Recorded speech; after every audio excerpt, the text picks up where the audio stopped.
Kukulay kay Senator Bam Aquino na di ng proteksyon, reng mga lating magnegosyo, libutan ng investigasyon ng Senado dikil king amanuan kanong pamanabuso at pamag-weaponize ning Letters of Authority o LOA ning Bureau of Internal Revenue o BIR. King hearing ning Senate Blue Ribbon Committee, dinikdik ng Aquino yung agarang reforma laban king tiwali kanong dapat na agpangkaya maging sumbagal king panyulong ning Micro, Small and Medium Enterprises o MSME.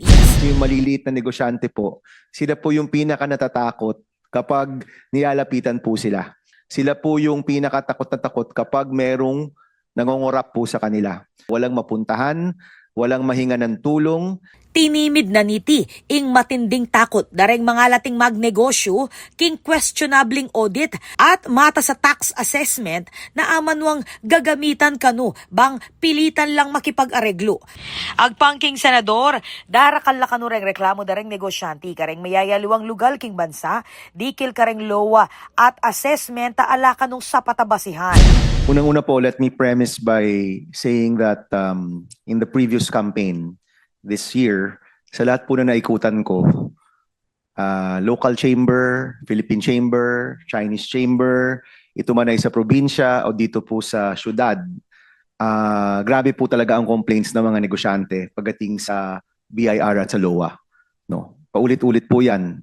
Yung mga LOA, yung mga assessment, walang basihan, or kung masyado mang mataas, ginagawang mataas para lang po mag-settle. Babala na ing makanining sistema ing magpalalaking korupsyon at manyira king sektor dareng magnegosyo.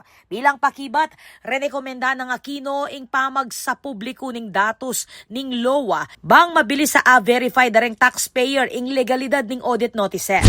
That's my intention, kaya dapat tong mailabas sana. So people can check kung itong LOA ba na to ay talagang valid o hindi.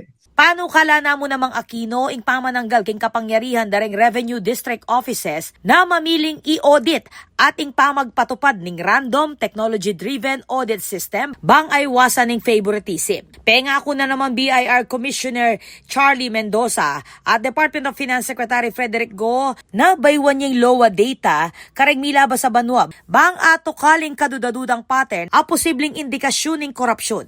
Pinuri ng Aquino ing bayong patakaran ning BIR mangailangang approval ning commissioner kareng hanggang LOA ating pamangawang espesyal email para king audit complaints. Agpangkaya maulagala reng takbang areti bang asigurado na reng ahensya ning gobyerno tunay lang makapanig o makakampi kareng Pilipinong negosyante. Mahalaga po na pakiramdam nila ang mga ahensya ng gobyerno nasa panig nila. Ako po Patricia Mamangon para king News Force Pampanga. Balitang tutuking Balen, susuyo.